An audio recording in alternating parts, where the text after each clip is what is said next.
উনি 1 বছর আগে কলকাতার মেয়র এবং মন্ত্রী, তিনি 1 বছর আগে অমুসলিমদের উদ্দেশ্যে বললেন, যারা অমুসলিম হয়ে জন্মগ্রহণ করেছে তারা দুর্ভাগা, আর যারা মুসলিম হিসাবে জন্মগ্রহণ করছে তারা সৌভাগ্যবান। এবং বললেন অমুসলিমদের দাউতে ইসলামের দাওয়াত দিতে হবে, অর্থাৎ তাদের ইচ্ছার বিরুদ্ধে তাদেরকে মুসলিমে কনভার্ট হতে হবে। এটা কতটা সেকুলার ছিল? তার বিরুদ্ধে মমতা ব্যানার্জি, অভিষেক ব্যানার্জি কি ব্যবস্থা নিয়েছে? তাকে কোর কমিটিতে রেখেছিল, তাকে জয়েন্ট সেক্রেটারি রেখেছিল, তাকে মেয়র রেখেছে, তাকে আরবানের মন্ত্রী রেখেছে। তার বিরুদ্ধের বেলায় তোমাদের শৃঙ্খলা একরকম হবে, আর হুমায়ুন কবিরকে বারবার নোটিশ করছো। কাজের সময় কাজে আর কাজ ফোরালে পাজি। 2022 সালের 17 সেপ্টেম্বর 2জন ব্লক সভাপতি নিয়োগ হলো, একজন নজরুল ইসলাম টার্জান আর একজন মুস্তাফিজুর রহমান সুমন, যথাক্রমে ভরতপুর 1 আর 2। এই যে আমাকে 4 তারিখে বহিষ্কার করলো বা সাসপেন্ড করলো, দেখেন গা ভরতপুরে, জিজ্ঞেস করেন ভরতপুরের লোক এখানে আছে, বোমের ফোয়ারা ফুটছে, এত আনন্দ যে হুমায়ুন কবিরকে বহিষ্কার করেছে। আমরা তো এমনি লুটে পুটে খাচ্ছিলাম, তাহলে হুমায়ুন কবির বাধা হচ্ছিল, আরো লুট করতে আমাদের অনেক সুবিধা হয়ে যাবে। হুমায়ুন কবিরের কথা আর রাজ্য নেতৃত্ব এমনি শোনে না, আর এখন তো সে দলেই নাই, তাকে অচ্ছুত। শুভ সন্ধ্যা বন্ধুরা, খবর সন্ধ্যা নিউজ চ্যানেলে আপনাদেরকে স্বাগত। আজকে আমরা উপস্থিত হয়েছি হুমায়ুন কবিরের বাড়ি।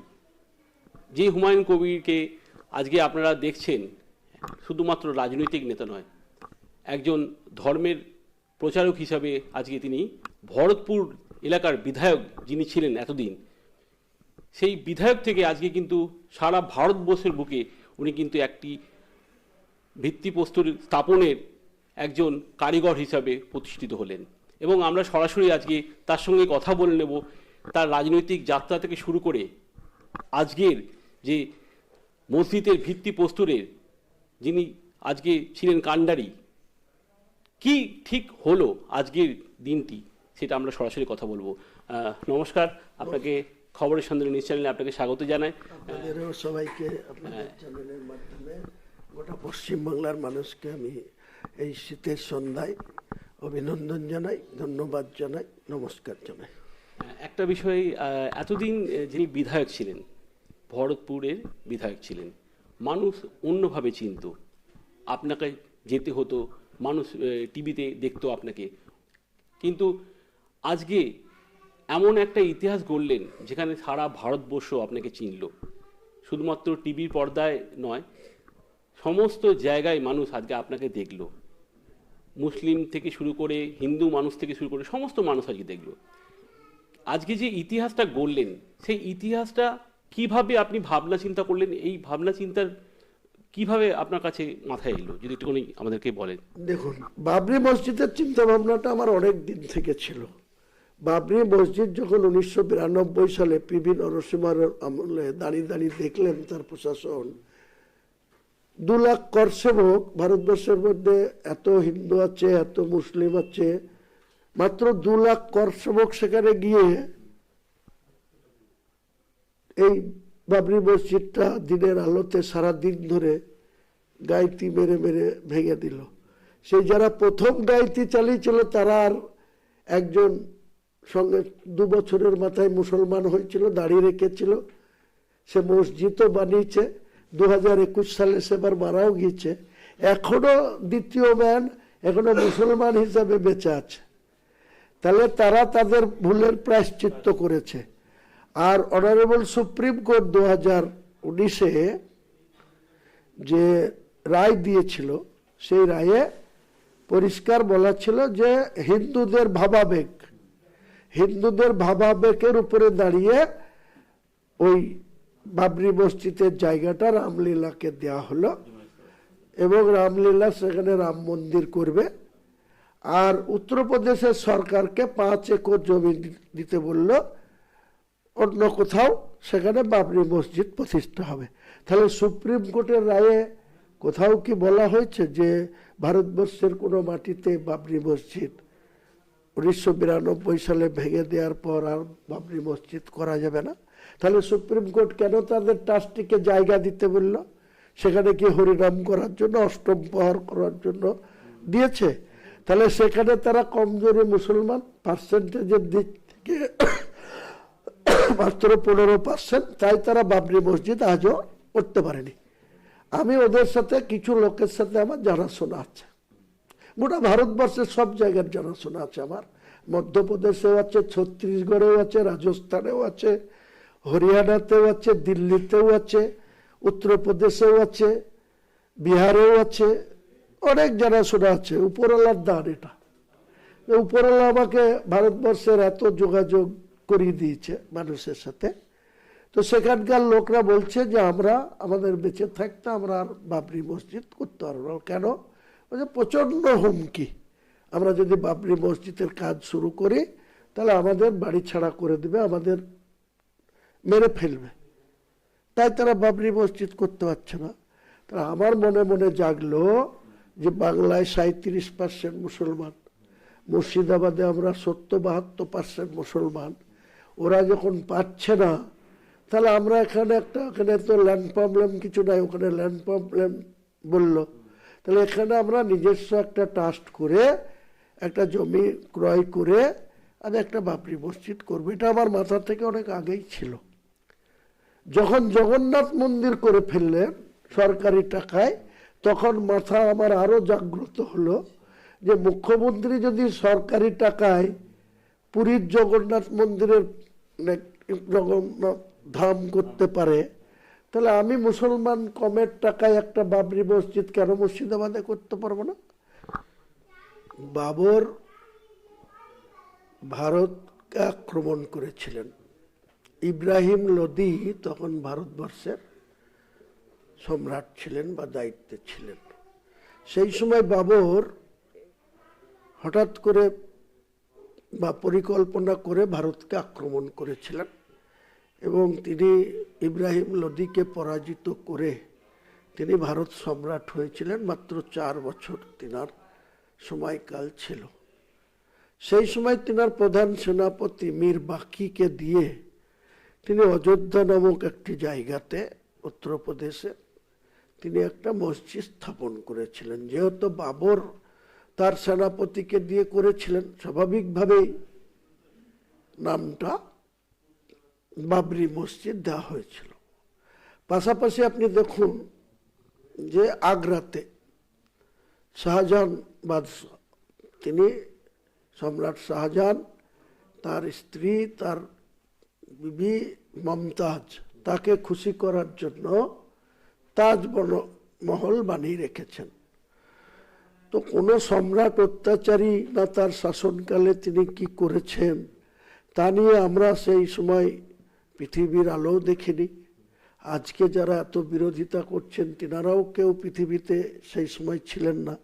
কারণ সুদূর আজকে 2025 সাল 6 ডিসেম্বর, আর ঘটনাটি ঘটেছিল 1528 সালে। তো তারপরে সেই বাবরি মসজিদ জমি নিয়ে বিতর্ক, এক ধরনের কর সেবকরা বা ভারতীয় জনতা পার্টির সেই সময় মুরলীমোহন যোশী, LK আদবানি সাহেবরা মনে করলেন যে বাবরি মসজিদটা যেখানে স্থাপন হয়ে আছে এটা রামলীলার জায়গা, রামের জন্মভূমি, তাই তিনারা সেই বাবরি মসজিদটাকে ডিমোরালাইজেশন করে দিয়েছে বা ভেঙে দিয়েছে। এটা তো সত্যি। তাহলে মূল উদ্দেশ্যটা কি ছিল? যে রামের জন্মভূমি, তাই রামের জন্মভূমির উপরে মসজিদ, সেই তার জন্য মসজিদ ভাঙা হয়েছিল, না বাবর অত্যাচারী সম্রাট ছিল তার জন্য ভাঙা হয়েছিল? সেটা কিন্তু আজও পর্যন্ত প্রমাণ হয়নি বা ক্লিয়ার না। এই 1992 সালের 6 ডিসেম্বর বাবরি মসজিদ যখন সম্পূর্ণরূপে ভেঙে দেওয়া হলো, তখন ভারতবর্ষের প্রধানমন্ত্রী ছিলেন প্রয়াত PV নরসিংহ রাও। তিনি অত্যন্ত জ্ঞানী ছিলেন, চাণক্য ছিলেন, আমরা সব জানি তিনি ভারতবর্ষের জাতীয় কংগ্রেসের সভাপতিও ছিলেন। তো সেই পিভি নরসিংহ রাওয়ের সময়কালে আমাদেরকে একটি কথা এখন আনতেই হয় যে 1984 সালের 31 অক্টোবর ইন্দিরা গান্ধী তার দেহরক্ষীদের গুলিতে মৃত্যুবরণ করেছে। সতবন্ত সিং, কেওর সিংরা তিনি বাড়ি থেকে বেরিয়ে তিনি একটি অতিথিশালায় বা তার দেখা করার সাক্ষাৎ করার যে জায়গা, বিদেশি অতিথির সাথে দেখা করতে যাচ্ছিলেন, সেই সময় তার যারা রক্ষা করবে সেই রক্ষকরাই তিনাকে প্রাণে মেরে দিলেন, গুলিতে ঝাঁঝরা হয়ে গেল। তার আগে ভারতবর্ষের রাজনীতিতে ইন্দিরা গান্ধীর প্রধানমন্ত্রীত্বের সময়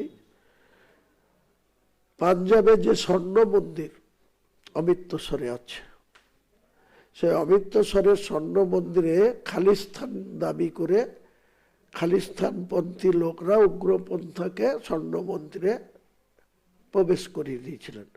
এবং সেই সময় এই যারা উগ্র খালিস্তানি পন্থী বা যারা উগ্রপন্থী, যারা টেররিস্ট, তারা কিন্তু দাবি করেছিল যে আমরা পাঞ্জাবে খালিস্তানি চাই, খালিস্তান প্রতিষ্ঠা করতে চাই। ইন্দিরা গান্ধী কিন্তু এতটাই দক্ষ প্রশাসক ছিলেন, তিনি মাত্র 24 ঘন্টা সময় দিয়েছিলেন সেই সময় ওই উগ্র যারা খালিস্তান করতে চাই বা খালিস্তানের মদতে যারা উগ্রপন্থীরা ওই পবিত্র স্বর্ণ মন্দিরে প্রবেশ করেছিল, তাদের উনি আলটিমেট দিয়েছিলেন যে 24 ঘন্টার মধ্যে স্বর্ণ মন্দির থেকে খালি করতে হবে, উগ্রপন্থীদের যে ওখানে প্রবেশ হয়েছে সেটা সরে যেতে হবে, তা না হলে কিন্তু আমি ভারতবর্ষের প্রধানমন্ত্রী, আমি যা করার করব। এবং বাস্তবে কি ঘটেছিল আজকে পৃথিবী সবাই জানে, ভারতবর্ষের মানুষ তো জানেও, পৃথিবীতে যেসব রাষ্ট্রনায়করা আছেন তেনারাও খবর রাখেন যে ইন্দিরা গান্ধী কতটা স্ট্যামিনা নিয়ে তিনি এই স্বর্ণ মন্দিরকে উগ্রপন্থীদের হাত থেকে উদ্ধার করার জন্য তিনি কিভাবে সেনা নামিয়ে তাদের গুলিতে ঝাঁঝরা করে দিয়ে রক্তাক্ত স্বর্ণ মন্দিরে পরিণত হয়েছিল। তার জন্য কিন্তু ইন্দিরা গান্ধীকে তার নিজের জীবন দিতে হলো। কেন দিতে হলো? সতবন্ত সিং পাঞ্জাবি ছিলেন, বেয়ান সিংও পাঞ্জাবি ছিলেন। ভারতবর্ষের যারা সেই সময় ইন্টেলিজেন্সি ডিপার্টমেন্টে ছিলেন, অনেক আইবি, অনেক উচ্চপদস্থ যারা ইন্টেলিজেন্সি ডিপার্টমেন্টের আধিকারিক ছিলেন, ইন্দিরা গান্ধীকে কিন্তু সতর্ক করেছিলেন এবং নিষেধ করেছিলেন যে আপনি আপনার যে সিকিউরিটি বলা হয়, যে সিকিউরিটিদের যেসব আধিকারিকরা রয়েছে তার থেকে আপনি পাঞ্জাবিদের সরিয়ে দেন। কারণ আপনি যেভাবে স্বর্ণ মন্দিরে গুলি চালিয়ে খালিস্তানের দাবিকে উড়িয়ে দিয়েছেন এবং উগ্রপন্থীদেরকে প্রাণে মেরেছেন, বিনিময়ে কিন্তু এই পাঞ্জাবিদের, এই যারা শিখ সম্প্রদায়ের বা পাঞ্জাবি সম্প্রদায়ের রেজিমেন্টের সদস্যরা আপনার সিকিউরিটিতে দায়িত্ব আছে, তারা কিন্তু আপনাকে মারতে পারে বা খুন করে দিতে পারে, মেরে দিতে পারে, এটা বলেছিলেন। কিন্তু ইন্দিরা গান্ধী কি বলেছিলেন?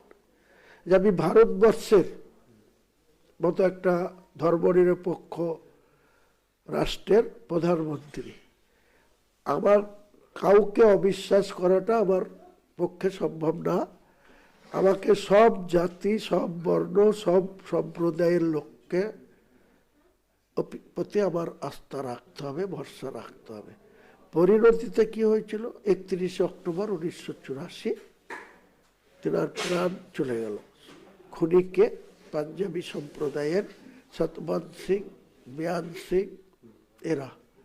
সেই সময় আমরা দেখেছি 1984 সালে আমাদের ট্রান্সপোর্ট বিজনেস ছিল, আমি বহরমপুর শহরে ছিলাম। দেখবেন রোড দিয়ে যখন গাড়ি চলতো, অধিকাংশ গাড়ি লং রুটের যেসব গাড়িগুলো আসতো, আসাম যেত, শিলিগুড়ি যেত, কলকাতা যেত, তখন আমরা দেখতাম যে 100টা গাড়ি দিনে আমাদের নজরে আসলে, লরি ট্রাক, 50টা কিন্তু পাঞ্জাবিরা ড্রাইভার, শিখরা ড্রাইভার। 1984 সালের সেই 9টা পুরনো 31শে অক্টোবর যখন ইন্দিরা গান্ধীকে শতবন সিং, ম্যান সিংদের গুলিতে নিহত হয়েছে শোনা গেল, আমি নিজে প্রত্যক্ষদর্শী। বহরমপুরের উত্তরপাড়ার নিকটে একটি পাঞ্জাবিদের হোটেল ছিল, সঙ্গে সঙ্গে ধূলিসাৎ করে দিল।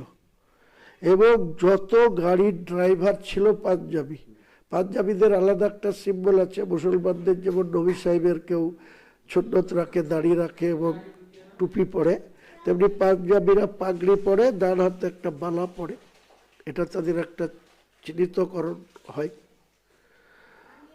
তো আমাদের চোখের সামনে দেখেছি কত গাড়ির ড্রাইভার নিজে গাড়ি ছেড়ে প্রাণ বাঁচানোর জন্য গাড়ি ফেলে দিয়ে পালিয়েছে, গিয়ে কোনো কারো কাছে গিয়ে দাড়ি কেটে দিয়ে হাতের শিকের মালা খুলে দিয়ে নর্মাল অবস্থায় কোথায় চলে গেছে, আমরা নিজে প্রত্যক্ষ করেছি। তো এটা হচ্ছে তাদের শিখদের একটা নিজস্ব ধর্ম, বা তারা পাঞ্জাবি, তাদের ধর্মে তারা বিশ্বাসী। তেমনি ভারতবর্ষের সনাতন ধর্ম অবলম্বী দেশ, এই ভারতবর্ষে যখন 190 বছরের ব্রিটিশ শাসন হলো, সেই ব্রিটিশ শাসনের টাইমে তো বহু অন্যায় ভারতবর্ষের মানুষের উপরে ওই ব্রিটিশের যারা শাসক ছিলেন, লর্ড ক্লাইভ বলুন, আরো অনেক, হ্যাঁ, ইস্ট ইন্ডিয়া কোম্পানি, তারা তো আমাদের উপরে, ভারতবর্ষের হিন্দু মুসলমান সব ধর্মের মানুষের উপরে তারা অত্যাচার করেছে, জিজিয়া কর দিতে হয়েছে। তার জন্য তো ভারতবর্ষের কংগ্রেসের জন্ম হলো 28শে ডিসেম্বর 1985 সাল। কংগ্রেসের জন্ম হলো, মাত্র 72 জন ব্যক্তি কংগ্রেসটাকে গঠন করলো, যে ভারতবর্ষ অত্যাচারী ব্রিটিশদের কাছ থেকে আমরা মুক্ত করব, আমরা স্বাধীনতা লাভ করব। সেই সময় ইস্ট ইন্ডিয়া কোম্পানির বা ব্রিটিশদের যারা লোকজন ছিল, তারা মূলত ব্যবসায়ী ছিল, ভারতবর্ষের মানুষের সঙ্গে তারা বাণিজ্য করতে এসেছিল, ব্যবসা করতে এসেছিল। করতে এসে কংগ্রেসের যখন জন্ম হলো 28শে ডিসেম্বর 1885 খ্রিস্টাব্দে, তখন তারা এই 72 জন লোকের এই যে প্রতিজ্ঞা, সেই প্রতিজ্ঞার জন্য তারা কিন্তু অট্ট হাসি হেসেছিল।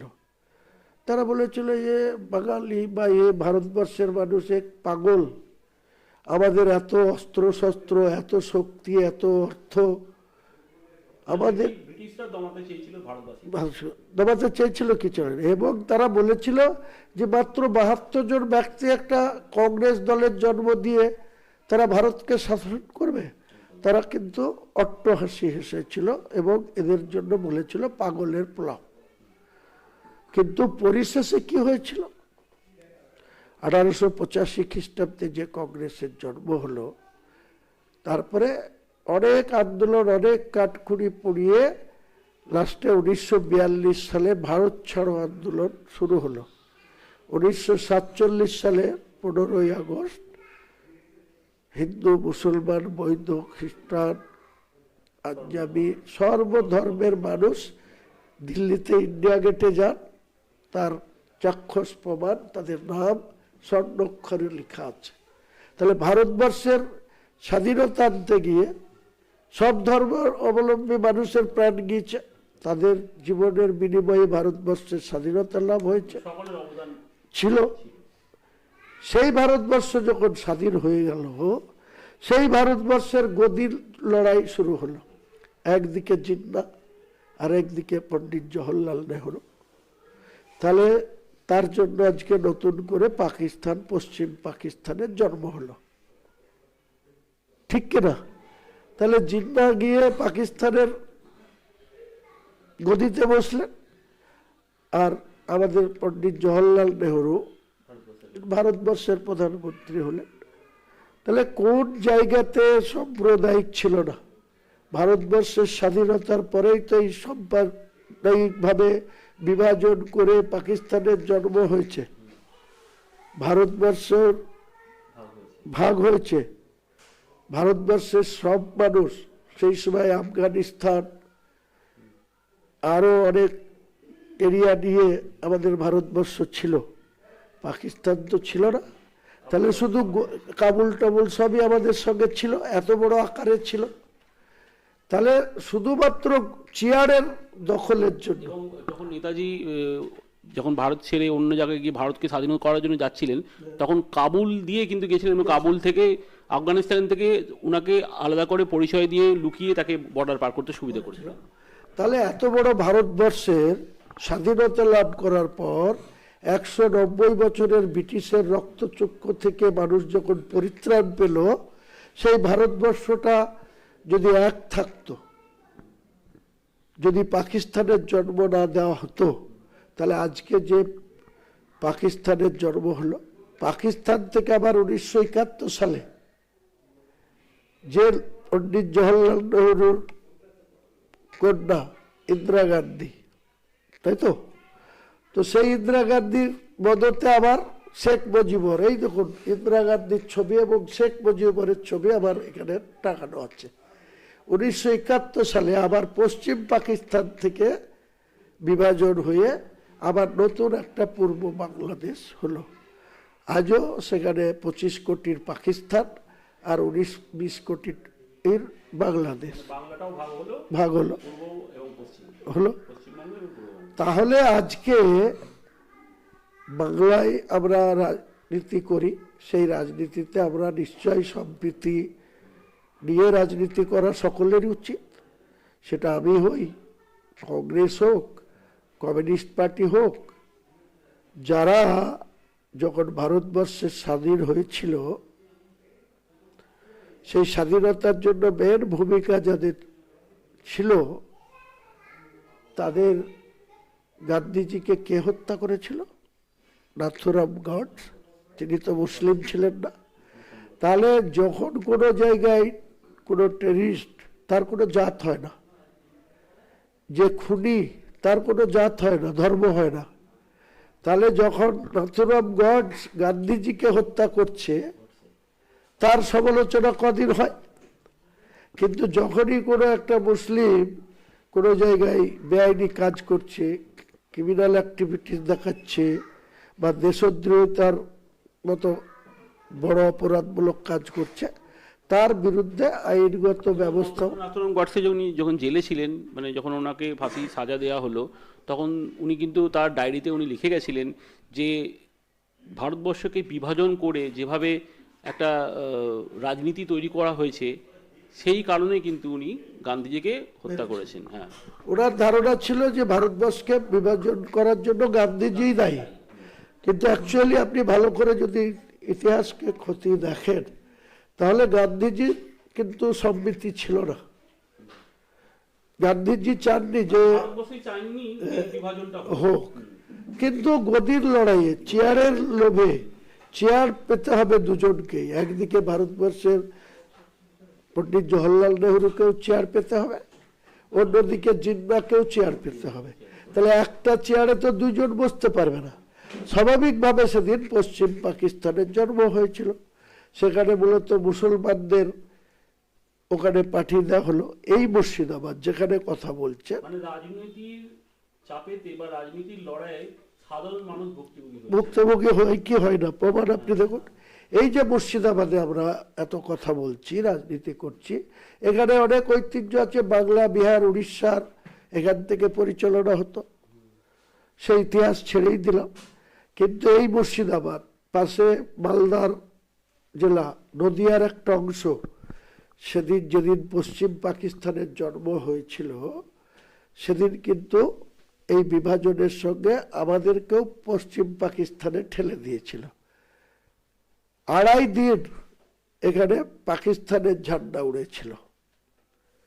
তারপরে আমাদের যারা পূর্বসূরি, তেনারা বললেন যে না, কোথায় করাচি, আর এখানে আমরা কোথায় মুর্শিদাবাদ, কোথায় নদিয়া, কোথায় মালদা, আমরা কোনো মতেই ভারত ছেড়ে আমরা পশ্চিম পাকিস্তানে যাব না।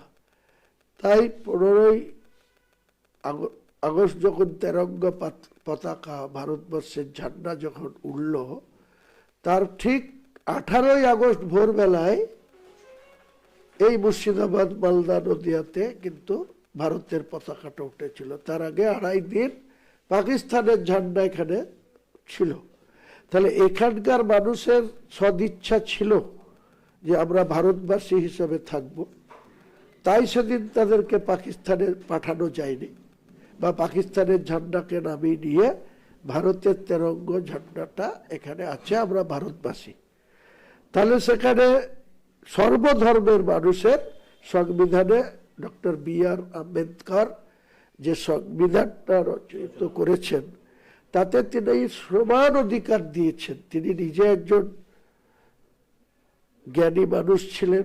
তিনি নিজে যে সম্প্রদায়ের মধ্যে ছিলেন, সেই সম্প্রদায় থেকে শুরু করে মুসলিম বলুন, উচ্চ বর্ণের মানুষ বলুন, নিম্ন বর্ণের মানুষ বলুন, সর্বস্তরের মানুষকে কিন্তু তিনি সংবিধানটা 3 বছরেরও বেশি সময় ধরে তিনি ভারতবর্ষের এই সংবিধানটাকে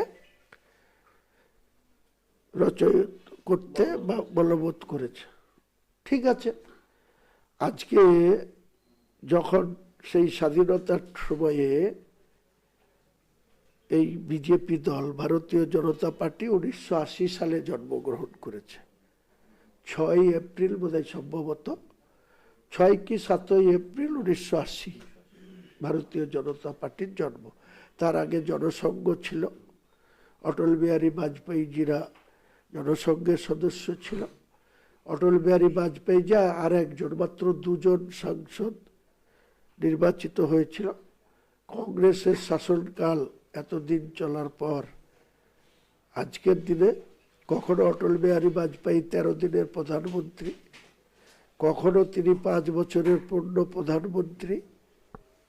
আজকে হুমায়ুন কবির যখন তার জাতির হয়ে কথা বলছে, জিন্না যখন তার চেয়ারের জন্য ভারতবর্ষকে ভাগ করে নিয়ে পশ্চিম পাকিস্তান করলো, তখন সে সাম্প্রদায়িক ছিল না। আর আমাদের পণ্ডিত জওহরলাল নেহরুরা যখন নিজের গদিতে বসার জন্য ভারতবর্ষকে হিন্দু রাষ্ট্র না করে সংবিধানে ধর্মনিরপেক্ষ রাষ্ট্রের রাষ্ট্রনায়ক হয়নি। আজকে এত কথা উঠছে কেন? আজকে বাংলায় যে রাজনীতি, যখন Suvendu Adhikari leader of the opposition হয়ে সে প্রকাশ্য বুক ফুলিয়ে বলে আমি হিন্দুদের এমএলএ, আমি হিন্দুদের জনপ্রতিনিধি, আমি কোনো মুসলমানের উন্নয়ন করব না। ওনার নেতা প্রধানমন্ত্রী যখন বলছে সবকা সাথ সবকা বিকাশ, না কিসি কো খানে দোঙ্গা না আমি খাউঙ্গা, সেখানে তিনি কি বলছেন? শুভেন্দু অধিকারী বলছেন আমি সনাতনীদের নেতা। তার আগে তিনি ধর্মনিরপেক্ষ দল তৃণমূল, সেই দলের নেতা ছিলেন, এই মুর্শিদাবাদের দায়িত্বে ছিলেন, মন্ত্রী ছিলেন, এমপি ছিলেন, এই জেলার দায়িত্বে ছিলেন, পাশে মালদার ছিলেন। তার প্রিভিয়াস দিনের ওই 19শে ডিসেম্বর 2020 যেদিন তৃণমূল ছেড়ে বিজেপিতে গেল, তার 7 দিন আগে পর্যন্ত এই ফিয়াদ হাকিমরা, এই অভিষেক ব্যানার্জিরা মমতা ব্যানার্জির নির্দেশে তাকে ধরে রাখার সব রকম চেষ্টা করেছিল। করেছে কি করেনি আপনারা ভালো করে খোঁজ নেবেন।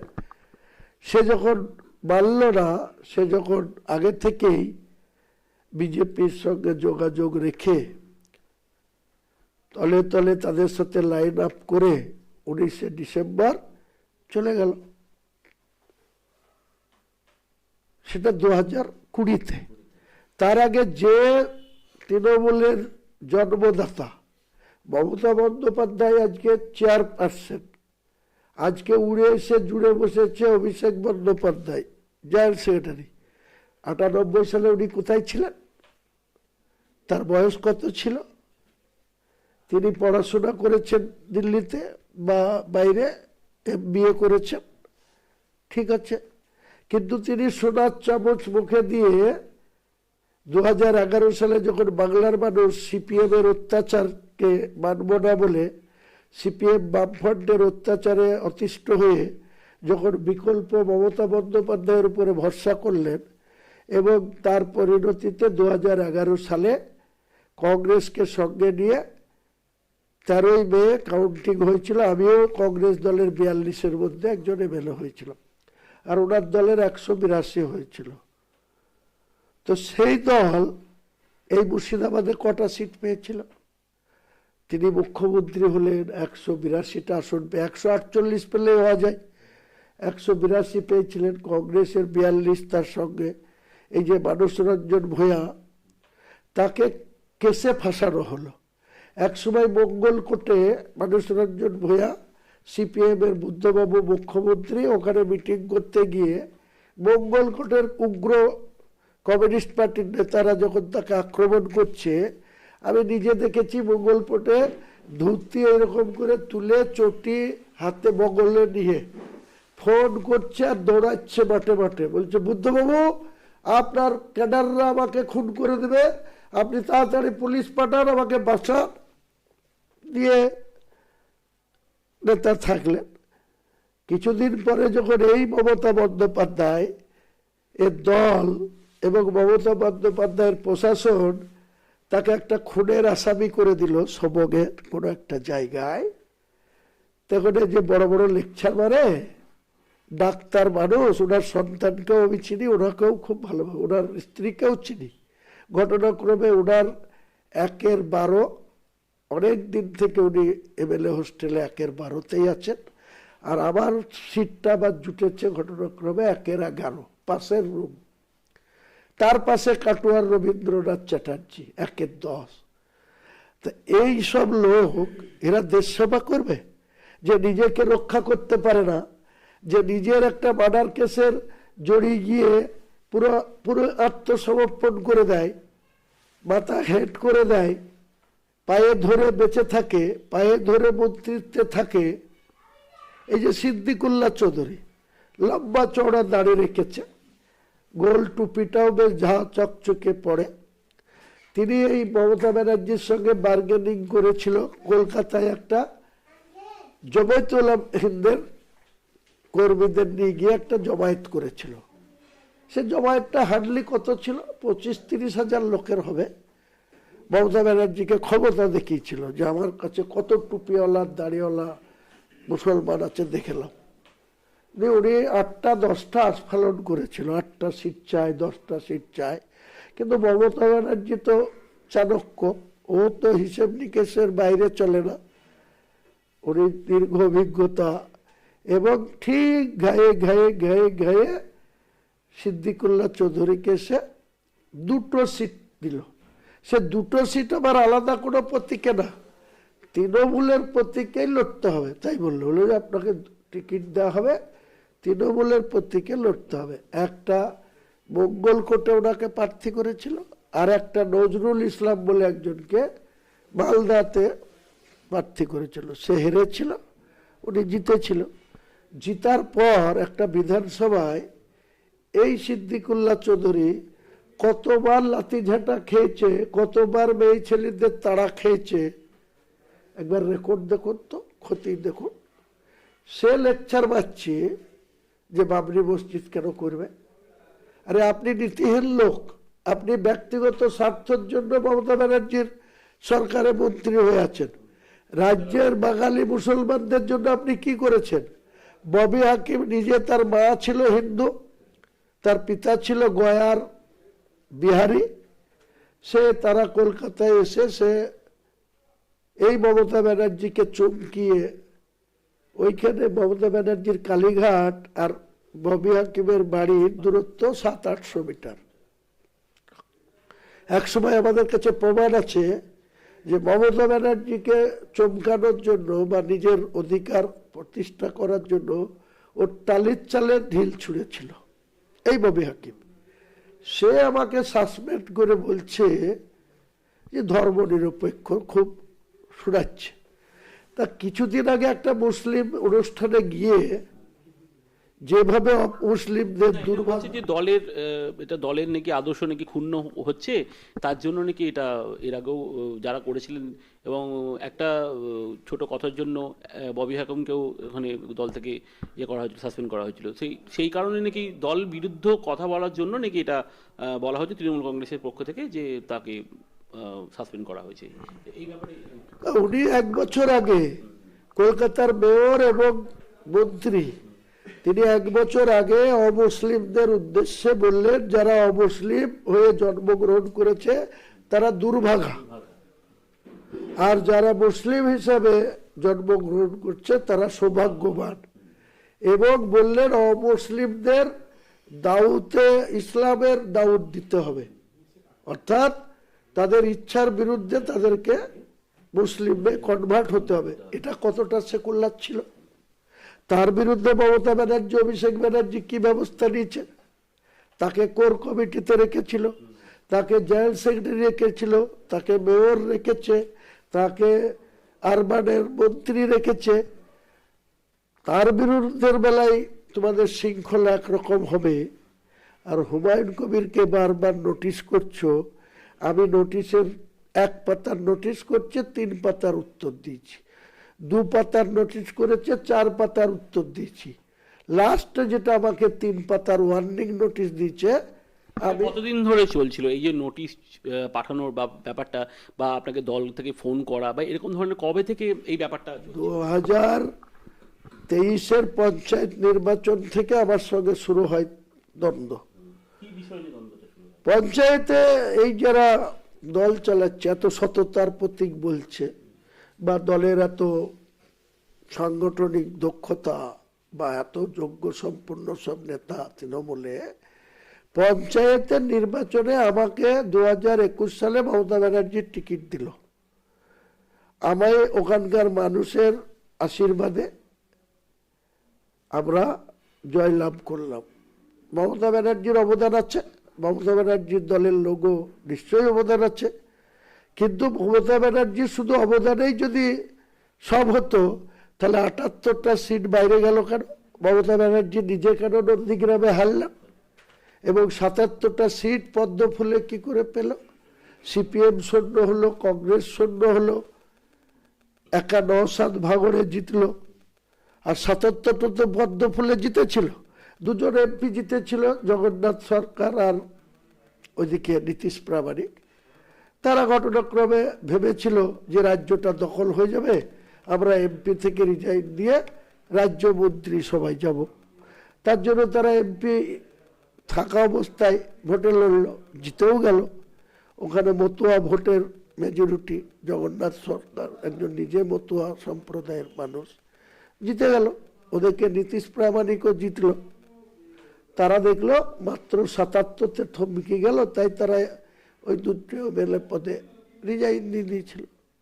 তাহলে তৃণমূল কংগ্রেস প্রথম 98-এ জন্ম হলো, 2.5 বছরের মধ্যে আবার কংগ্রেসের সাথে জয়েন হলো। যে কংগ্রেসের প্রতি অভিযোগ তুলে কংগ্রেস সিপিএম এর বি টিম, এদের সাথে থাকা যায় না, সিপিএম এর সাথে সাপোর্টলি কেন্দ্রে পিবি নরসিংহ রাও সরকার চালিয়েছে, আরও কংগ্রেসের প্রধানমন্ত্রীরা চালিয়েছে, কাজেই তাদের সঙ্গে থাকা যাবে না, কংগ্রেস অচ্ছুত। তাই তো মমতা ব্যানার্জি 30 বছর কংগ্রেস করার পর, এমপি থাকার পর, মন্ত্রী থাকার পর তিনি কংগ্রেস ছেড়ে 1 জানুয়ারি 1998, তখনকার দিনে মমতা ব্যানার্জি দল গঠন করেছে, ও কোন পদে ছিল যদি দেখাতে পারে। আজকে আমি বলছি আপনাদের অন ক্যামেরায় যে আমি রাজনীতি করা ছেড়ে দেবো, এদের বিরোধিতা করাও ছেড়ে দেবো।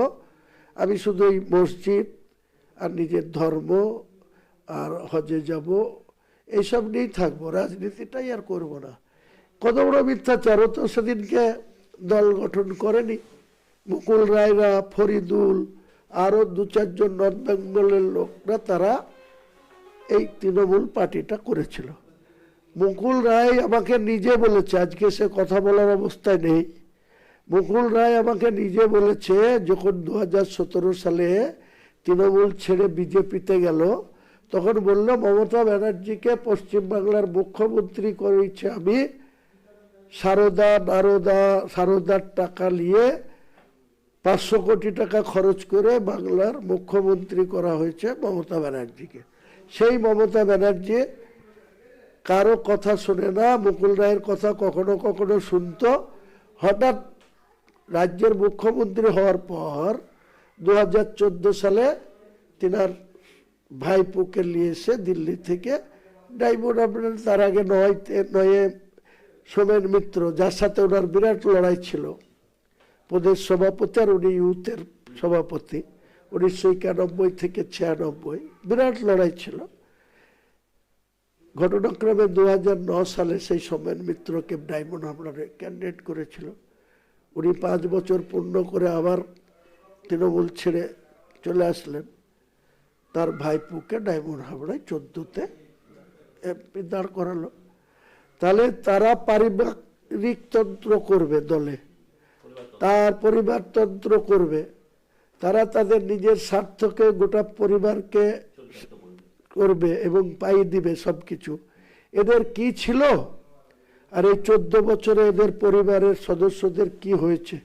একটা ভিজিলেন্স হোক তো, একটা নিরপেক্ষ সংস্থাকে দিয়ে তদন্ত হোক তো। বুদ্ধবাবু তো 11 বছর মুখ্যমন্ত্রী ছিল, 23 বছরের বেশি সময় জ্যোতিবাবু তো মুখ্যমন্ত্রী ছিল। আজকে উনি এত বড় বড় কথা বলছেন, উনি সব জানেন আর কেউ কিছু জানে না। তা ওনাদের পরিবার কলকাতায় সিঙ্গুরে বেচারা মান্না এমএলএ, তার স্ত্রী করবি মান্না এমএলএ, স্বামী স্ত্রী, হ্যাঁ, পারিবারিক তন্ত্র, আর কাউকে পেল না। ওদিকে দুলাল দাস চেয়ারম্যান মহেশতলা, আবার তিনি এমএলএ, আবার তার মেয়ে রত্না চ্যাটার্জি যে সুবনদেবের স্ত্রী, সে কাউন্সিলর প্লাস এমএলএ। তাহলে বাবা আর মেয়ে এমএলএ। চন্দ্রিমা ভট্টাচার্য, তার ছেলে কি দেখে নেন গা, শশী পাজা, সে মন্ত্রী, আবার তার মেয়ে কি খোঁজ নেন গা। বিজেপিতে চলে গিয়েছিল সুবনদেব চট্টোপাধ্যায়, তার কি ছিল, সে বৈশাখীর সঙ্গে অন্তরঙ্গ সম্পর্ক, তাই নিয়ে সমালোচিত। তাই নিয়ে ও বলল আমি দল ছেড়ে দিতে পারি কিন্তু আমি বৈশাখীকে ছাড়বো না, বৈশাখী আমার জীবনে একটা ইম্পর্টেন্ট পার্ট।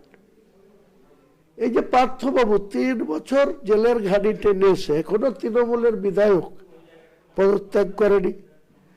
তৃণমূলের বিধায়ক তিনি কি বলছেন, একটা 30 বছরের মেয়ে অর্পিতা, যার কাছে 50 কোটি টাকা পাওয়া গিয়েছিল, সে এখনো বলছে বুক ফুলিয়ে যে আমি অর্পিতা আমার জীবনে প্রয়োজন আছে। 2022 সালের 17 সেপ্টেম্বর 2জন ব্লক সভাপতি নিয়োগ হলো, একজন নজরুল ইসলাম টার্জেন আর একজন মোস্তাফিজুর রহমান সুমন, যথাক্রমে ভরতপুর 1 আর 2। এই যে আমাকে 4 তারিখে বহিষ্কার করলো বা সাসপেন্ড করলো, দেখেন গা ভরতপুরে, জিজ্ঞেস করেন ভরতপুরের লোক এখানে আছে, বোমের ফোয়ারা ফুটছে, এত আনন্দ যে হুমায়ুন কবিরকে বহিষ্কার করেছে। আমরা তো এমনি লুটে পুটে খাচ্ছিলাম, তাহলে হুমায়ুন কবির বাধা হচ্ছিল, আরো লুট করতে আমাদের অনেক সুবিধা হয়ে যাবে। হুমায়ুন কবিরের কথা আর রাজ্য নেতৃত্ব এমনি শোনে না, আর এখন তো সে দলেই নাই, তাকে অচ্ছুত করে দিন। তাহলে আপনি বলুন তো, শুধু হুমায়ুন কবিরের বিরুদ্ধে কেন এত এলিগেশন?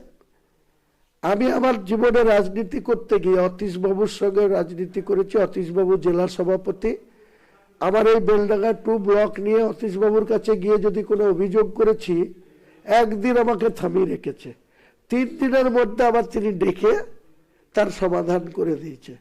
আজকে এমন নেত্রী, এটা পূর্ব পরিকল্পিত একটা নীতি ছিল, মানে এটা অলরেডি অনেকে এখানে আপনার নামে এটা মানে বলা হয়েছে, তারপরে তারা এরকম চক্রান্ত করে আপনাকে এখান থেকে দল থেকে দলচ্যুত করেছে।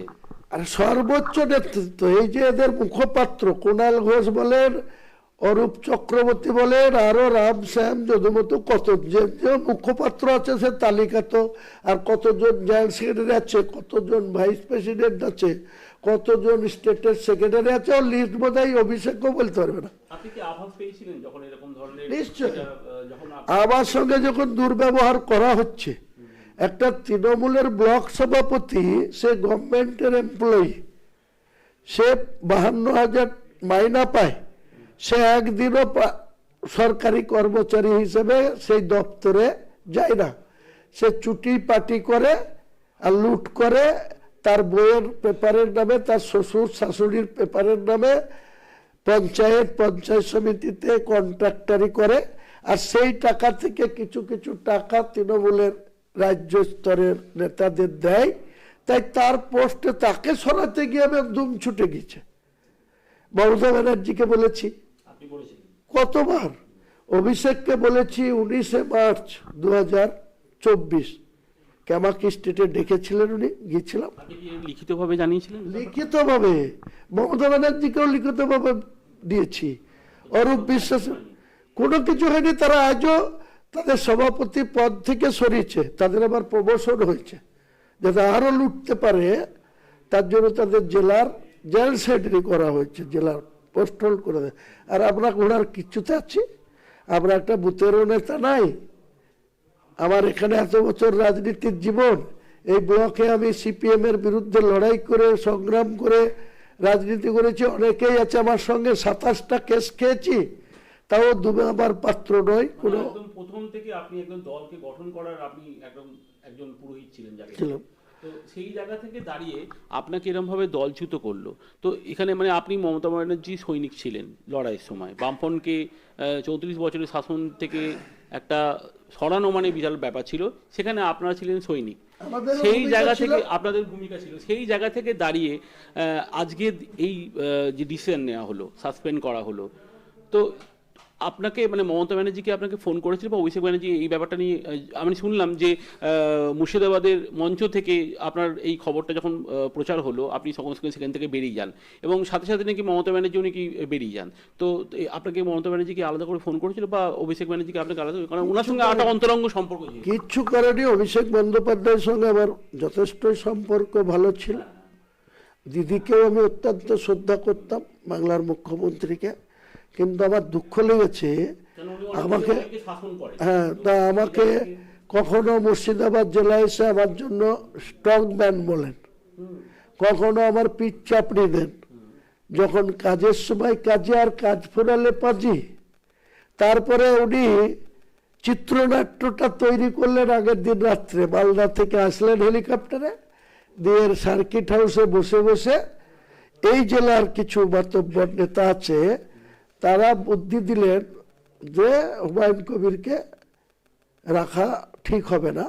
হুমায়ুন কবির লাগাতার দলের বিরুদ্ধে, দুর্নীতির বিরুদ্ধে, বালি তোলার বিরুদ্ধে, পাথর থেকে টাকা তোলার বিরুদ্ধে, কয়লা থেকে টাকা তোলার বিরুদ্ধে কথা বলছে, তাহলে সেই তৃণমূলের বিধায়ককে তৃণমূলে না রেখে ছেটে ফেলা হোক।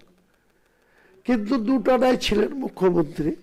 সত্যিকারের যদি এনারা ছেটে ফেলার উদ্দেশ্য থাকতো, তাহলে যখন 2024-এর প্রথম শোকজ করলো, তার উত্তর দিলাম, তখন ছাটল না। 2025-এ এসে মার্চে আর একবার শোকজ করলো 2 পাতার, আমি 4 পাতার উত্তর দিলাম, তখন ব্যবস্থা নিল না। 2025-এর জুন মাসে 3 পাতার ওয়ার্নিং নোটিশ দিল, সেটাকে আমি ইগনোর করলাম, তার কোনো উত্তরই দিলাম না, তখন ছাড়লো না। এখন হঠাৎ করে ছাটার একটাই কারণ, ওনাদের হাতে ঘা লেগেছে, ওনারা বুঝতে পেরেছেন যে আমি মুর্শিদাবাদের হুমায়ুন, আমি মুসলমানদের বাবরি মসজিদ করার যে ইস্যু তুলেছি, এটা যদি হয় তাহলে মুর্শিদাবাদ, মালদা, উত্তর দিনাজপুর বা মুসলিম মেজরিটি যেসব সিট আছে, সেখানে হয়তো তৃণমূলের হুমায়ুন কবিরকে রাখলে রেজাল্ট ভালো হবে বা সেখানে সিট জিতবে। কিন্তু ওনাদের বদ্ধমূল ধারণা হয়েছে, আইবি রিপোর্ট হয়েছে, যে হুমায়ুন কবির যদি বাবরি মসজিদ ওপেন করে আর তার বিরুদ্ধে যদি ব্যবস্থা না নেওয়া হয়, তাহলে ঝাড়গ্রাম, পুরুলিয়া, বাঁকুড়া, 2 মেদিনীপুর, দুই বর্ধমান, দুই বীরভূম, এই সমস্ত হিন্দু অধ্যুষিত জেলাগুলায় নাকি সব পদ্ম ফুল ফুটে যাবে, তাহলে ওনার গদি চিৎপাত হয়ে যাবে। আমাকে বলছে এ কোনো মতেই তোমাকে বাবরি মসজিদ শিলান্যাস করা যাবে না, তার বিনিময়ে তুমি কি চাও বলো। তাহলে যদি আমাকে চাইতে হয় তা আমি এই কন্ডিশনে কেন চাইব? যখন আমি 2012-তে তোমার ভরপুর সময় এই মুর্শিদাবাদে তোমার কিছুই নাই, তখন আমাকে অধীর চৌধুরীর বিরুদ্ধে ইউজ করার জন্য পদত্যাগ করে আমি তোমার দলে গেলাম। তুমি কি দিয়েছো আমাকে? একটা মন্ত্রী দিয়েছো 6 মাসের, তার কোনো অনারিয়াম ছিল না, কিছু ছিল না, যেহেতু আমি বিধায়ক পদ থেকে রিজাইন দিয়ে ওনার ক্ষমতা বলে আমাকে 20 তারিখে রিজাইন দিয়েছি, 20 নভেম্বর, 21 তারিখে আমাকে মন্ত্রী করে দিয়েছে। আপনাকে বলছি, গভর্নমেন্টকে চ্যালেঞ্জ করে বলছি, আমাকে কোনো অনারিয়াম পেয়েছি কিনা। একমাত্র KR নারায়ণ রাজ্যপাল ছিলেন। আমি যখন 21 নভেম্বর থেকে লাস্ট আমার 20 মে 2013 অবধি সময় ছিল, 6 মাস। আমি 18 মে 2 দিন বাকি থাকতে গিয়ে যখন পদত্যাগ করে দিলাম, তার 1 মাস পরে মাননীয় রাজ্যপাল আমাকে 1 লক্ষ টাকার একটা অনারিয়াম চেক দিয়েছিল। তাহলে আমি তোমার বিনা পয়সায় ঘানি টানলাম, নিজের বিধায়ক পদে যে স্যালারি পেতাম সেটা ত্যাগ করলাম। তুমি মিথ্যা কথা আর এত ফুলঝুরি কিসের জন্য? তখন বললো আমি বললাম দিদি আমি কিন্তু রিজাইন দিয়ে আসছি, আমি কিন্তু জিততে পারবো না। কারণ কেন? আলাম ওখানে তৃণমূলের তো কিছুই নাই, কংগ্রেসের 14 আর বামফ্রন্টের 7, আর আপনার সুব্রত যাকে মন্ত্রী করেছেন ও তো 48,000 ভোট পেয়ে জিতে এসছে। 3 জন মুসলমানদের ভোট কাটাকাটিতে ও জিতেছে। আমি ওখানে জিততে পারবো না। ঠিক আছে, তুমি না জিতলো, আমি তোমাকে সাংগঠনিক দায়িত্ব দেবো, আমি তোমাকে হাতি করে দেবো, আমি তোমাকে ঘোড়া দিব, ঘোড়ায় চেপে ঘুরে বেড়াবা। এত কিছু মিথ্যা প্রতিশ্রুতি, মিথ্যার রানী আপনি। আমাদেরকে কি দিয়েছেন? আমাদেরকে ভোটের সময় আমাদের ওনার ছবি দিয়ে যদি ভোট হতো, ওনার ছবি দিয়ে যদি এত সিট হতো, তাহলে 2011-তে ওনার ছবি ছিল, প্রার্থী ছিল, একটা পেজ ছিল। 2016-তে ওনার ছবি দিয়ে 5 বছর মুখ্যমন্ত্রী পূর্ণ হওয়ার পর মাত্র 4টে সিট কেন পেয়েছিল? ওই আমিরুল, জঙ্গিপুর, আর সুব্রত শাহ, আর এই নিয়ামত হাজি, 4টে। তাহলে তোমার কি মুর্শিদাবাদ জেলায় করিশ্মা? তুমি কত উন্নয়নের প্রতীক, আর মুর্শিদাবাদের সাধারণ মানুষ আপনাকে কত সম্মান দেয়। 16-তে প্রমাণ হয়েছে। 20-তে আবার আমি দলে জয়েন করলাম 6 আগস্ট 2020।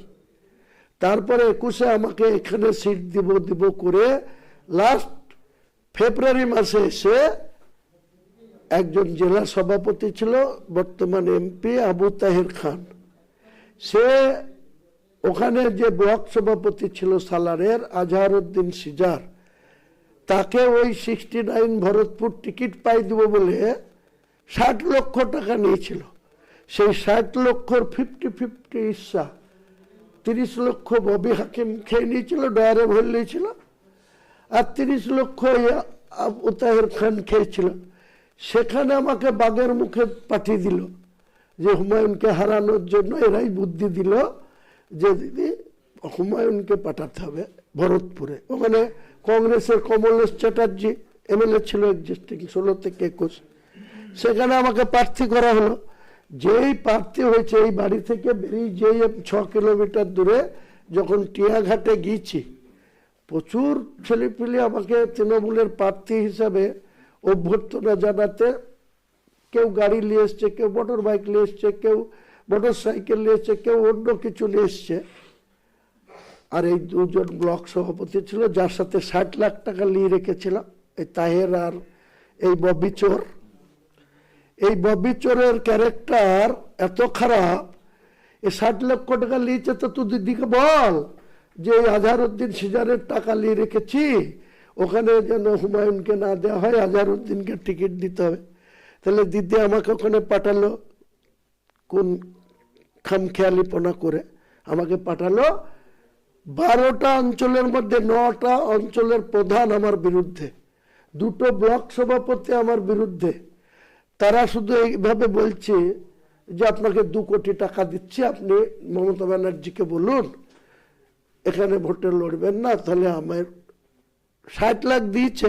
এবার আমার দর বেড়ে গেল, যে মমতা ব্যানার্জি টিকিট ডিক্লেয়ার করলো আমাকে বলছে যে 2 কোটি টাকা দিচ্ছি, আপনি মমতা ব্যানার্জিকে বলুন আমি ভোটে লড়বো না, তাহলে আমি টিকিটটা পেয়ে যাই। তা বললাম ভাই মমতার বাড়ি যাও, যে 2 কোটি দিবা না 4 কোটি দিবা না 1 কোটি দিবা, দেখো গা আমি কোনো টাকা পয়সা দিয়ে টিকিট নিই না, আমাকে স্বেচ্ছায় মমতা ব্যানার্জি ওখানে পাঠিয়েছে, আমি ভোটে লড়বো। ও বক্তৃতা করেছিল যে এমএলএ টিকিট পেলেই তো এমএলএ হবে না, জিততে হবে তবে এমএলএ হবে। তার চ্যালেঞ্জ আমি অ্যাকসেপ্ট করেছিলাম। আমার চ্যালেঞ্জেরই জীবন, ছোট থেকে চ্যালেঞ্জ করে করে আমি বড় হয়েছি, 0 থেকে হিরো হয়েছি। হুমায়ুন কবিরের হারানোর কিছু নাই। যাদের হারাবে, যাদের বিলাসিতার জীবনযাপন ছুটে যাবে, যাদের 100টা পুলিশের কনভয় নিয়ে ঘুরে বেড়ানো বন্ধ হয়ে যাবে, তাদের যায় আসবে। হুমায়ুন কবিরের কিচ্ছু যায় আসবে না। মানে কোন সমীকরণে আপনাকে এরকম ভাবে দলচ্যুত করা হলো, যদি একটুখানি যদি এক জেলার একটা অংশ, 2 হচ্ছে যে বাবরি মসজিদ শিলান্যাস করা যাবে না, এটা আমাকে 7 দিন আগে থেকে হুইপ দেওয়া হয়েছিল। আমি বলেছিলাম আমি দল ছেড়ে দেব, কিন্তু আমি এই সিদ্ধান্ত থেকে পিছিয়ে আসবো না। তাই 12/12/2024 আমি এটা, সেদিন উনি ওই জগন্নাথ মন্দির ভিজিট করতে গিয়েছিলেন, আর আমি কলকাতায় ছিলাম বিধানসভায়। তার আগের দিন লিডার অফ দ্য অপোজিশন বলেছিল যে 26-এ কেউ কোনো হিন্দু তৃণমূলের প্রতীকে জিতে আসবে না, যে কটা মুসলিম এমএলএ জিতে আসবে তাদেরকে চাংদুলা করে বার করে রাস্তায় ফেলা হবে। তার প্রতিবাদ তো এই কুণাল ঘোষরা, মুখপাত্ররা, তার প্রশাসন তাকে একটা নোটিশ করেছে, জিজ্ঞাসাবাদ করেছে যে তুমি এত উগ্র মুসলিম বিরোধী কথা কেন বলছো, সেটা কি সাম্প্রদায়িকতা ছিল না?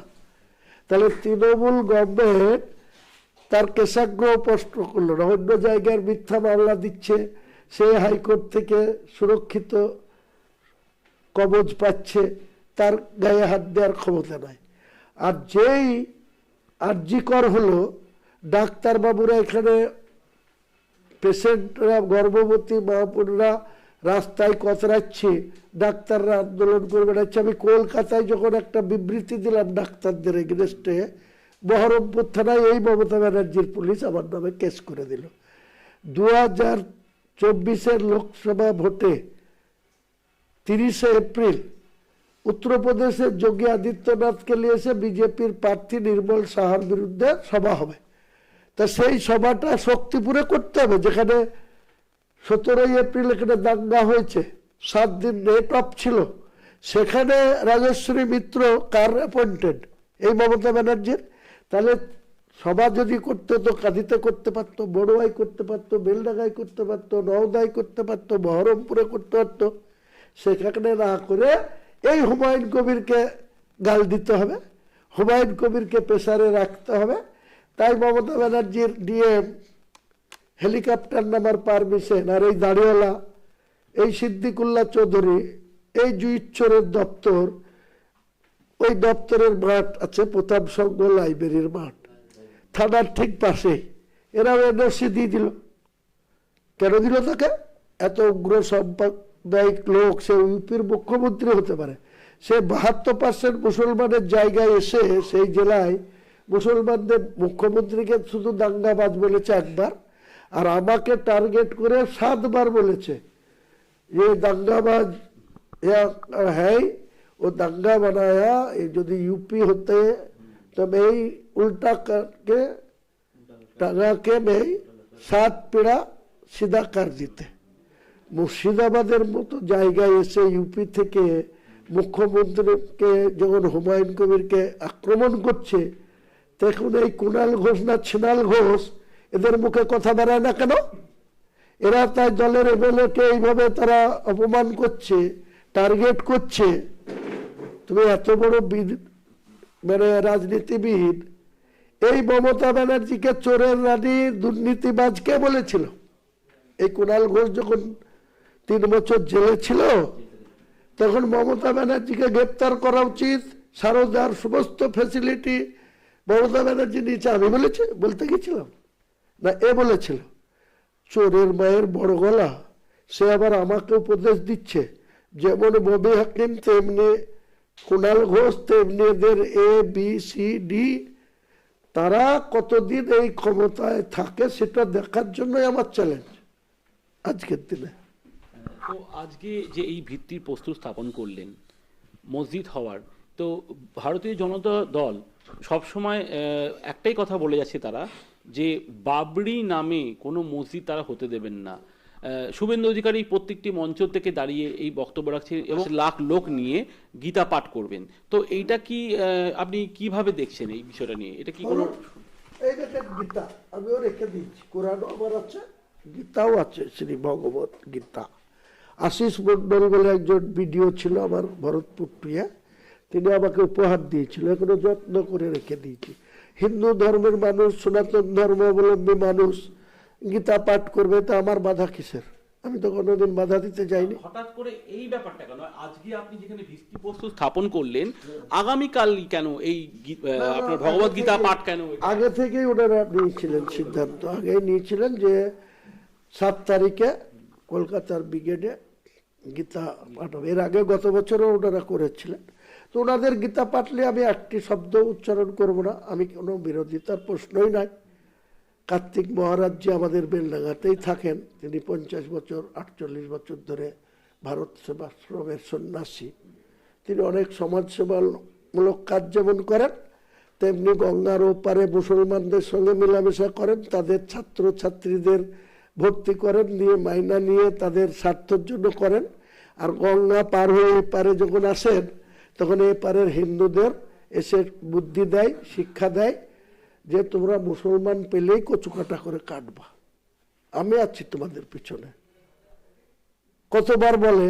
আর এই মমতা ব্যানার্জির পুলিশ আবার তাকে আগে পিছে ডিএসপি, SDPO, IC সব এসে সিকিউরিটি বলয় দিয়ে নিয়ে যায়। সে মুসলমানকে কচুকাটা করার জন্য এপারে আসে। এপারে একটা সাধুর আশ্রম ছিল বিধুপাড়া বলে, সে সাধুর আশ্রমটাও হাইজ্যাক করে নিয়েছে এই মহারাজ।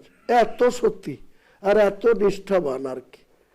তা তিনারা সন্ন্যাসী হলে ভারতবর্ষে তিনাদের পুরস্কৃত হবে, তিনারা যা খুশি করতে পারবেন। আর হুমায়ুন কবির মুসলমান, সে বাবরের নামে মসজিদ করলে বাধাটা কোথায় আমাকে আইনগত দেখাতে হবে। যদি বাধা হতো তাহলে তো একজন PILA ফাইল করেছিল, সে আবার মুসলমান, সে নামুখারাম চেয়েছিল যে না করতে পারুক। তো অনারেবল হাইকোর্টের প্রধান বিচারপতি সহ ডিভিশন বেঞ্চ বলল না না, আমরা এই ব্যাপারে কোনো ইন্টারফেয়ার করব না। আর যেটা আশঙ্কা করা হচ্ছে যে দাঙ্গা হতে পারে, ল অ্যান্ড অর্ডার প্রবলেম হতে পারে, তা রাজ্য সরকার কিসের জন্য আছে? তাই রাজ্য সরকারকে বলল 6 তারিখে যাতে সুন্দরভাবে অনুষ্ঠান হয়, তার জন্য রাজ্য প্রশাসনকে দায়িত্ব নিতে হবে। ফুরফুরা শরীফের পীরজাদা তহা সিদ্দিকী উনি একটা বিষয় বললেন গতকালকের ইন্টারভিউতে, যে যদি হুমায়ুন কবির মসজিদ করেন, বাবরি মসজিদ করেন, তাতে সমস্ত মুসলিম সম্প্রদায় ওনার সাথে আছেন, প্রাণ চলে যাবে। এবং একটা জিনিস উনি বললেন যে যদি উনি রাজনীতির আঙ্গিনায় যদি এটাকে আনতে চান, তাহলে সেখানে কিন্তু কোনো রকম সমর্থন আমাদের মুসলিম ধর্ম থেকে পাবেন না। এটা ফুরফুরা শরীফের পীরজাদা তহা সিদ্দিকী বলেছেন। রাজনীতির সঙ্গে তো এটা গোলাতে চাইছে না আমার। না, আপনি বলেছেন নতুন দল করবেন। নতুন দল আমি অনেক আগেই বলেছি, হ্যাঁ অনেক আগেই বলেছি। রাজনীতির সঙ্গে এই বাবরি মসজিদের কোনো সম্পর্ক নেই। যদি হিন্দু ধর্মাবলম্বী মানুষরা, মমতা ব্যানার্জি যদি জায়গার পর জায়গা, সরকারি জায়গা দান করে দিতে পারে মসজিদ বানানোর, মন্দির বানানোর জন্য, তা আমার মাথায় এটা ঢুকেছে যে আমি মুসলমান হিসাবে 62 বছর বয়স হয়েছে, আর যে বছরই বাঁচি না কেন, আমি একটা ঐতিহাসিক এই বাবরি মসজিদে আমি নতুন করে প্রতিষ্ঠা করে যাব, সেই মাথা থেকে করছি।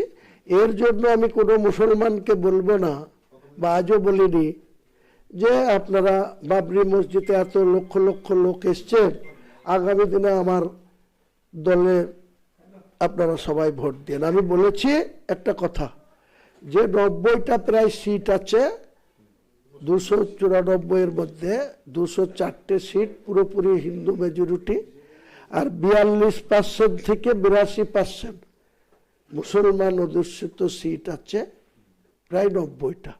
সেই 90টাতে যে পার্টি যোগ্য মুসলমানদের, শুধু নামে মুসলমান হলে হবে না, পাতাখোর মুসলমান হলে হবে না, সুদখোর মুসলমান হলে হবে না, মদখোর মুসলমানকে ভোট না দিতে বলেছি। আমি বলেছি যারা প্রকৃত মুসলমান সম্প্রদায়ের মধ্যে যারা প্রার্থী হবে, সে আমার দলের হতে পারে, তৃণমূলের হতে পারে, কংগ্রেসের হতে পারে, সিপিএম এর হতে পারে, আইএসএফ এর হতে পারে, যারা ভালো মুসলিম মুখ এই 90টা কেন্দ্রে তুলে ধরবে, তাদের আপনারা ঝাড়াই বাছাই যাচাই করে তাদের নির্বাচিত করবেন। আর 204টি সিটের মধ্যে 148 যারা পাবে তারা সরকারে থাকবে। আর আমি বলেছি এই 90টা এমএলএ আমরা বিধানসভার অপোজিশনে বসবো, মুখ্যমন্ত্রীদের কার্যকলাপের সমালোচনা করব, পক্ষপাতভাবে উন্নয়ন করলে তার বিরোধিতা করব, ধর্মনিরপেক্ষ তাই বিশ্বাস করে আমরা বিধানসভায় জনপ্রতিনিধিটা মুসলিমদের বাড়াতে বলেছি। আমি 100 বার বলবো, তাতে কে আমাকে কি বললো, কমনওয়েল বললো, ওটা কি বললো, আমার কিচ্ছু যায় আসে না।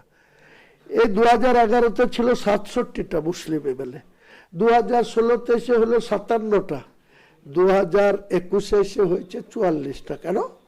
মুসলিম পপুলেশন বাড়ছে আর তাদের এমএলএর সংখ্যা দিন দিন কমবে। চালাকি, তোমার চালাকি এমন খুল্লা খুল্লা করে দেবো যে মুসলমানরা ঠিক সাইজ করে দেবে ওই বুতাম টিপে।